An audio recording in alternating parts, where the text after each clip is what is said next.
কিছু কিছু জিনিস আছে যেগুলো আপনার শব্দ দেখলে বা বাক্য দেখলেই বোঝা যায় যে এটার আসলে ইন্টারনাল ব্যাপারগুলো কি হবে। যেমন এখানে আপনারা দেখতে পাচ্ছেন যে অনিয়মিত বায়ু, অর্থাৎ নিয়মিত না। আচ্ছা, ইরেগুলার। ওকে, তো এই যে ইরেগুলার বায়ু, এটা কিন্তু অন্যান্য বায়ুর মতো হবে না। তো দেখেন, আমরা ইরেগুলার বায়ু অর্থাৎ অনিয়মিত বায়ু সম্পর্কে এখানে জানবো। এখানে আমরা প্রথমে দেখবো এটার প্রকারভেদ। মূলত এই অনিয়মিত বায়ু হচ্ছে আপনার দুই ধরনের, যথা এক নম্বর হচ্ছে আপনার ঘূর্ণিবাত, যেটাকে আমরা ইংলিশে লিখবো হচ্ছে সাইক্লোন, ঘূর্ণিবাত। দুই নম্বরটা হচ্ছে প্রতীপ ঘূর্ণিবাত। প্রতীপ ঘূর্ণিবাত অর্থাৎ প্রতীপ মানে হচ্ছে কি, মানে বিপরীত, অ্যান্টি সাইক্লোন। এখন আমরা একটু ঘূর্ণিবাত বা সাইক্লোন সম্পর্কে জানবো। দেখেন, ঘূর্ণিবাত বা সাইক্লোন সম্পর্কে বলার আগে আপনাকে একটু সাধারণ আপনার বেসিক থেকে বলি যে যখন আপনার একটা নিয়মিত বায়ু আর একটা নির্দিষ্ট দিকে গমন করে, সেখানে ঘূর্ণিবাত অর্থাৎ সাইক্লোন যখন হয়, অর্থাৎ আপনি যখন দেখেন যে আপনার এলাকায় কোনো ঝড় আসছে বা অনেক ঘূর্ণিঝড় হচ্ছে, সেই সময় বাতাস কি হয়, এলোমেলো হয় না? মানে একবার দেখা যায় যে ডান দিক থেকে আসছে, একবার দেখা যায় যে বাম দিক থেকে আসছে, একবার দেখা যায় পশ্চিম থেকে আসছে, আরেকবার দেখা যায় পূর্ব দিকে আসছে বা দক্ষিণ দিক থেকে আসছে। তো এই যে মানে দিক পরিবর্তন, অর্থাৎ নিয়মিত না, অর্থাৎ নির্দিষ্ট কোনো দিক থেকে এই বাতাসটা আসছে না, যার কারণে এটা কিন্তু সাইক্লোন আমরা বলে থাকি। তো ঠিক সেই রকম এই যে আপনার যে ঘূর্ণিবাতটা, এটা হচ্ছে আপনার অনিয়মিত, অর্থাৎ এটা নির্দিষ্ট কোনো নিয়ম অনুসারে আসে না। এটার যদি আমি আপনার উত্তর গোলার্ধে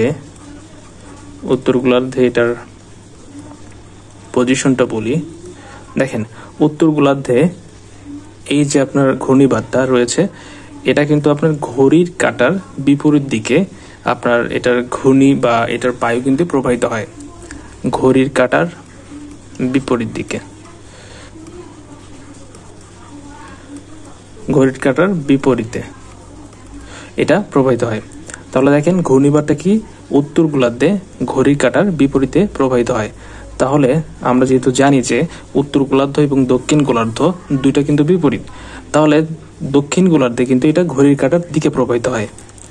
বুঝতে পারছেন? আমি আবার বলি, দেখেন আমরা হচ্ছে উত্তর গোলার্ধে যে বায়ুটা আপনার ঘড়ির কাঁটার বিপরীতে আপনার ঘোরে বা বায়ুটা প্রবাহিত হয়, সেটা কিন্তু দক্ষিণ গোলার্ধে এটা কিন্তু বিপরীত দিকে থেকে হয়, অর্থাৎ ঘড়ির কাঁটার দিকে প্রবাহিত হয়। যেটা উত্তর গোলার্ধে ঘড়ির কাঁটার বিপরীতে যাচ্ছে, সেটা দক্ষিণ গোলার্ধে ঘড়ির কাঁটার দিকে ঘুরছে। তাহলে আপনার এখানে দুই নম্বরটা আমরা দেখি যে ঘূর্ণিবাত, এটার হচ্ছে বিপরীতটা হচ্ছে প্রতীপ ঘূর্ণিবাত। তাহলে এটার দিকটা কিভাবে হবে, এটা বায়ুটা কিভাবে প্রবাহিত হবে, এটা আপনারা একটু বলেন তো দেখি। খুব সহজ, আমরা ঘূর্ণিবাত দেখলাম উত্তর গোলার্ধে, উত্তর গোলার্ধে ঘড়ির কাঁটার বিপরীত দিকে প্রবাহিত হচ্ছে। তাহলে প্রতীপ ঘূর্ণিবাত অর্থাৎ ঘূর্ণিবাতের বিপরীত, তাহলে কি হবে, উত্তর গোলার্ধে ঘড়ির কাঁটার দিকে প্রবাহিত হবে প্রতীপ ঘূর্ণিবাত। এটা একটু মানে ক্রিটিক্যাল, জাস্ট আপনারা একটু বোঝার চেষ্টা করেন, না বুঝলে পরবর্তী ভিডিওটি আপনারা দেখতে পারবেন পরবর্তী টাইমে। তো আমি আবার বলছি যে ঘূর্ণিবাত যদি উত্তর গোলার্ধে আপনার ঘড়ির কাঁটার বিপরীতে হয়, তাহলে যেহেতু ঘূর্ণিবাতের বিপরীত হচ্ছে আপনার প্রতীপ ঘূর্ণিবাত, তাহলে কি হবে, প্রতীপ ঘূর্ণিবাত হবে ঘড়ির কাঁটার দিকে, উত্তর গোলার্ধে এই বায়ুটা প্রবাহিত হবে।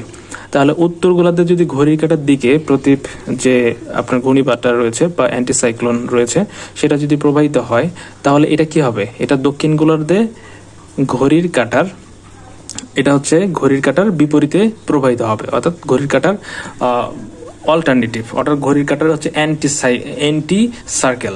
হ্যাঁ, ঘড়ির কাঁটা যেদিকে ঘুরছে সেটার বিপরীতে ঘুরবে। আমি যদি এটা একটু সামারি করি, তাহলে আমি বলতে চাই যে অনিয়মিত বায়ু হচ্ছে আপনার দুই ধরনের, এটার প্রকারভেদ হচ্ছে দুই ধরনের। একটা হচ্ছে ঘূর্ণিবাত বা যেটাকে আমরা ইংলিশে বলি সাইক্লোন। বিশেষ করে সাইক্লোনটাই আমাদের কাছে পরিচিত, ঘূর্ণিবাতটা আমরা হয়তো বা অপরিচিত শব্দ, তবুও এখানে লিখতে হবে কারণ এটা বই পুস্তকের ভাষা। আর দ্বিতীয় নম্বর হচ্ছে প্রতীপ ঘূর্ণিবাত অর্থাৎ অ্যান্টিসাইক্লোন। এই দুইটাই আমরা দেখলাম এবং এটার সাথে এটার বাতাস কোন দিকে প্রবাহিত হয়, এই দুইটা জিনিস আমরা এই সংক্ষিপ্ত ভিডিও থেকে জানতে পারলাম।